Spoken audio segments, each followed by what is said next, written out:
सभी को प्यार भरा नमस्कार। आज हिंदी की क्लास में हम भारत के महान सपूत शहीद मदन लाल ढींगरा, जिनका जन्म पंजाब की धरती अमृतसर पर हुआ और उन्होंने भारत देश की आन बान और शान के लिए अपनी जान कुर्बान कर दी, और आज हम उन पर ये पाठ पढ़ेंगे, उनके बारे में जानेंगे कि मदन लाल ढींगरा कौन थे, क्या थे, किस प्रकार वो भक्ति की लहर में कूद पड़े, देशभक्ति की। तो भारतीय स्वतंत्रता की चिंगारी को अग्नि में बदलने का श्रेय महान शहीद मदन लाल ढींगरा को जाता है। मदन लाल ढींगरा का जन्म 18 सितंबर 1883 में पंजाब के एक संपन्न परिवार में हुआ। उनके पिता साहिब गुरदित्ता मल गुरदासपुर में सिविल सर्जन थे। सेवा मुक्त होकर वे अमृतसर में रहने लगे। मदन लाल शुरू से ही स्वतंत्रता प्रेमी थे। हर बात को वह तर्क के तराजू में तोलकर देखते थे। बचपन की कई ऐसी घटनाएं मदन लाल ढींगरा के आत्मविश्वास को अभिव्यक्त करती हैं। भले ही मदन के परिवार में राष्ट्रभक्ति की कोई ऐसी परंपरा नहीं थी, परंतु वह खुद शुरू से ही देशभक्ति के रंग में रंगे गए। लाहौर कॉलेज में पढ़ते हुए उन्हें देशभक्ति के कारण कॉलेज छोड़ना पड़ा। कॉलेज छोड़कर उन्होंने कई धंधे किए, जिनमें कारखाने की मजदूरी तथा अपना गुजारा करने के लिए रिक्शा और टांगा तक चलाना शामिल है। घर में केवल उनके बड़े भैया ही उनकी बात को सुनते व समझते थे। बड़े भैया के कारण ही वे उच्च शिक्षा प्राप्त करने के लिए सन 1906 में इंग्लैंड चले गए। वहाँ उन्होंने यूनिवर्सिटी कॉलेज लंदन में यांत्रिकी अभियांत्रिकी मैकेनिकल इंजीनियरिंग में दाखिला ले लिया। यह मदन लाल ढींगरा के जीवन का नया मोड़ था। भाई की सहायता के बिना यह संभव ना था। विदेश में रहकर अध्ययन करने में उनके बड़े भाई ने तो उनकी मदद की ही, परंतु इसके साथ इंग्लैंड में रह रहे कुछ राष्ट्रवादी कार्यकर्ताओं ने भी उनकी आर्थिक सहायता की। लंदन में मदन लाल ढींगरा भारत के प्रखर राष्ट्रवादी नेता विनायक दामोदर सावरकर तथा श्यामजी कृष्ण वर्मा के संपर्क में आए। इन्होंने उनके संपर्क में आने पर जहां अपने को गौरवान्वित महसूस किया, वहीं सावरकर तथा श्यामजी कृष्ण वर्मा भी मदन लाल ढींगरा की देशभक्ति से प्रभावित हुए। कहा जाता है कि सावरकर ने ही मदन लाल को अभिनव भारत नामक क्रांतिकारी संस्था का सदस्य बनाया और उन्हें हथियार चलाने का प्रशिक्षण भी दिया। लंदन में श्यामजी कृष्ण वर्मा के संरक्षण में भारतीय छात्रों में राष्ट्रवादी विचारों के प्रचार के लिए इंडिया हाउस की स्थापना की गई।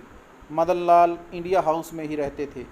उन दिनों खुदीराम बोस, कन्हैयालाल दत्त, सतेंद्र पाल और काशीराम जैसे क्रांतिकारियों को अंग्रेज़ों ने मृत्यु दंड दे दिया।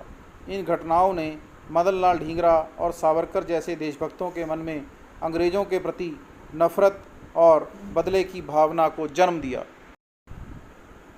1 जुलाई 1909 को भारतीय राष्ट्रीय संस्था के सदस्य, इनमें अंग्रेज भी सदस्य थे, वार्षिक दिवस मनाने के लिए एकत्र हुए।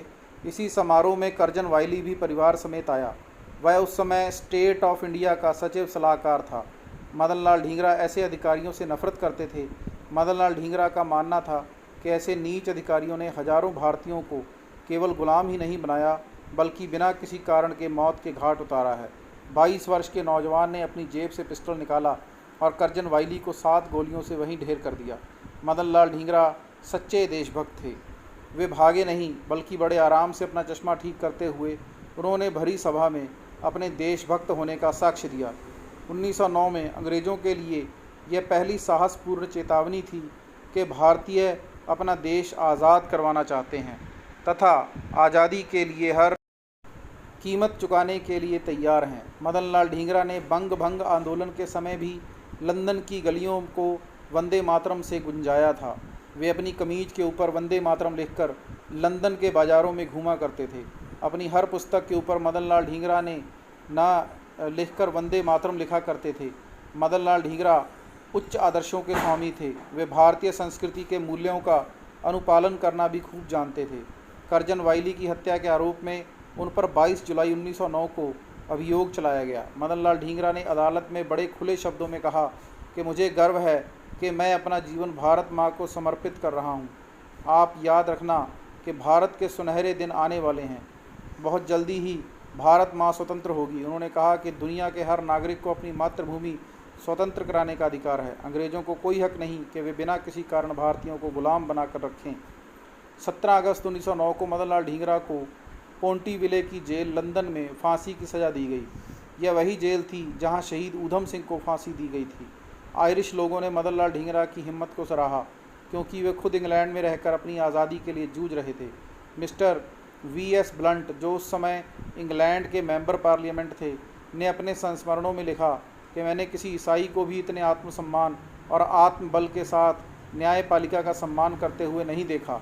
ढींगरा की महान शहादत को याद करते हुए लाला हरदयाल ने कहा कि ढींगरा की शहीदी उन राजपूतों और सिखों की कुर्बानियों की स्मृति पुंज है, इसके कारण शहादत अमर बन जाती है। अंग्रेज़ सोचते होंगे कि उन्होंने मदन लाल ढींगरा को फांसी देकर सदा के लिए स्वतंत्रता की आवाज़ को दबा दिया है, परंतु वास्तविकता यह है कि यही आवाज़ भारत को स्वतंत्र बनाएगी। श्रीमती एनी बेसेंट ने मदन लाल की शहीदी पर कहा था कि हमें देश की स्वतंत्रता के लिए अनेक मदन लालों की ज़रूरत है। मदन लाल की शहीदी से प्रभावित होकर वीरेंद्र नाथ चट्टोपाध्याय ने उनकी स्मृति में मदन तलवार नामक पत्रिका निकाली। बाद में यह पत्रिका क्रांतिकारियों की विचारधारा की संवाहक बनी। 16 अगस्त 1909 के डेली न्यूज़ समाचार पत्र में मदन लाल ढींगरा का जोश भरा वक्तव्य छपा है, जिसमें उन्होंने कहा था कि एक हिंदू होने के नाते मैं अनुभव करता हूँ कि गुलामी राष्ट्र देवता का अपमान है। राष्ट्र पूजा ही राम और कृष्ण की पूजा है। मैं तब तक बार बार जन्म लेना चाहूँगा जब तक भारत माँ स्वतंत्र ना हो जाए। तो इस प्रकार ये शहीद बड़ा ही तेजस्वी था। ब्रिटिश सरकार ने मदन लाल ढींगरा की देह को लावारिस करार देकर दफना दिया।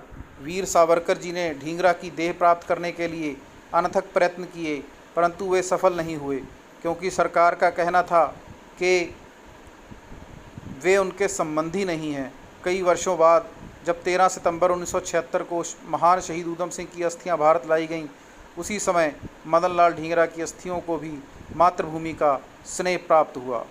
तो इस शहीद को बहुत बहुत कोटि कोटि प्रणाम और आप सबका धन्यवाद कि आपने इतने ध्यान से शहीद के बारे में सुना। तो इसको और भी बार बार सुनिए और दूसरों को बताइए। धन्यवाद।